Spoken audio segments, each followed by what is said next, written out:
对。An informative audio tour is included with your ticket and may be picked up when you arrive on peak hours.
那你们现在要不要去照一个？我在这看。我们三个人照一个。去照你们俩去照一个。咱们三个人照。我不去，我还要把这个拍下来。咱们三个人照完了来。你们俩就看不到，你们俩去。你俩随便找一个。Esperei pelo final, porque vamos aparecer em.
拍完了。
Talented Parisian sculptor.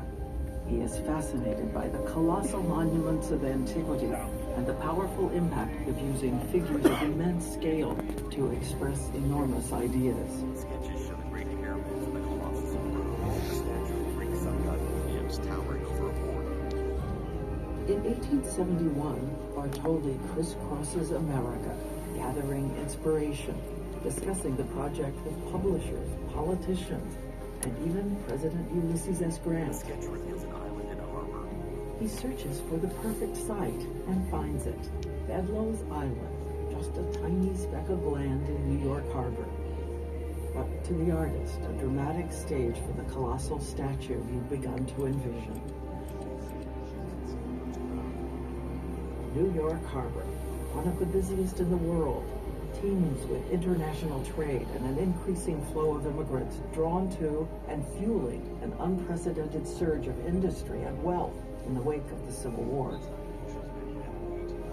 Every ship coming and going will pass the statue in the harbor. New York has become the very gateway to the New World and the freedom America has come to represent. La Bourrée sets the project in motion.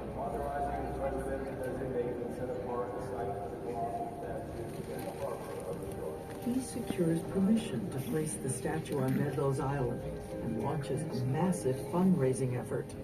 His plan calls for the people of France to donate the statue. Americans will provide a grand pedestal for the statue on the chosen site. Bartholdi spends years on the design. The ancient Roman goddess Libertas has long been used to personify the idea of liberty. But the idea of liberty is controversial in much of the world. It suggests violence and revolution. In the end, Bartholdi's vision transforms the goddess into a bearer of law and light. He calls his statue, Liberty Enlightening the World. It is an immense idea, and in 1875 in Paris, Bartholdi begins to build an immense statue of the figure Liberty.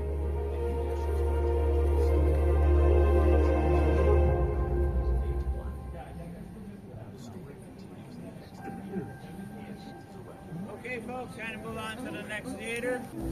Working from Bartholdi's final model of the statue, just 4 feet tall, the sculptor and his team of skilled artisans begin to create a statue that will be 151 feet tall. They make thousands of measurements in order to fashion accurate, full-scale plaster casts of the statue's individual parts. They build 300 wooden forms that follow every contour of the plaster models, then use the forms to hammer sheets of copper into shapes that will fit together like gigantic puzzle pieces. The epic puzzle takes more than 5 years to complete. Bartholdi stokes public enthusiasm with showings of work in progress in the United States and Paris.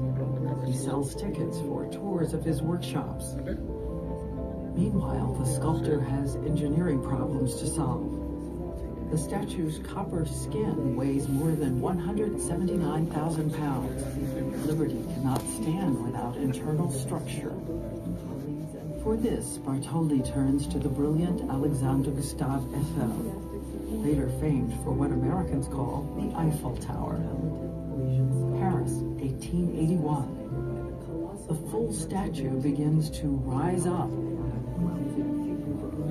towering over the neighborhood surrounding the construction yard. By completion, More than 300,000 people have come to behold her. Dignitaries, artists, writers, and everyday gawkers, all stunned by her scale and stirred by the power of the ideas she conveys.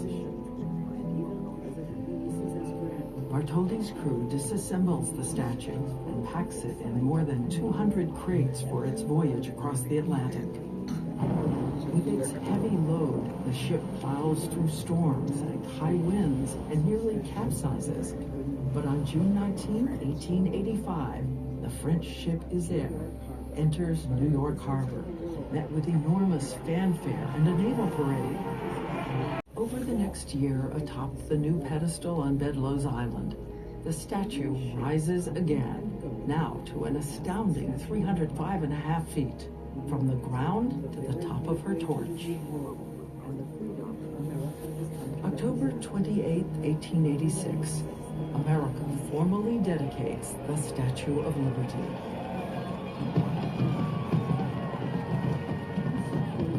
Visitors experience what is perhaps Bartholdi's greatest stroke of genius. They can go inside the statue. Rising up through the structure, the statue is not just an engineering marvel, but an unforgettable metaphor for the dynamic and inspiring force of liberty. Visitors see the world as liberty sees it.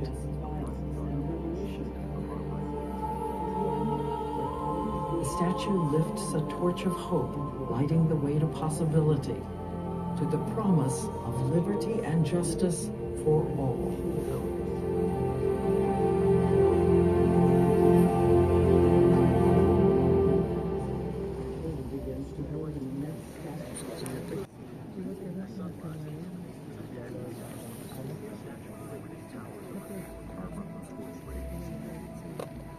Like liberty itself, the statue began as the impulse of a human heart.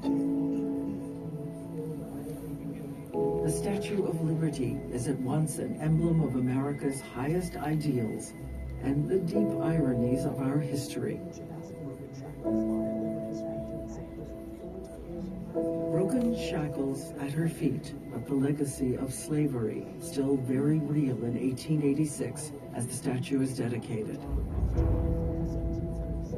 Human justice and equality guaranteed by the Constitution, but only a minority of Americans are allowed to vote. In the New York Harbor, she quickly becomes an icon for America and begins to gather layers of meaning as the United States rises to power and prominence in the world. Her light inspires hope in the hearts of millions of immigrants from everywhere on earth. She sees American troops off to war and welcomes them home. The ideals for which she stands resonate far beyond this harbor. She becomes an icon for something far beyond America. She stands for the ageless human yearning to live free. She stands for the belief that we are all born with the right to express the impulse of a human heart. She stands for the freedoms of life, liberty, and the pursuit of happiness, and for the laws that guarantee those freedoms for all. That is the hope that speaks to the ages. That is liberty enlightening the world.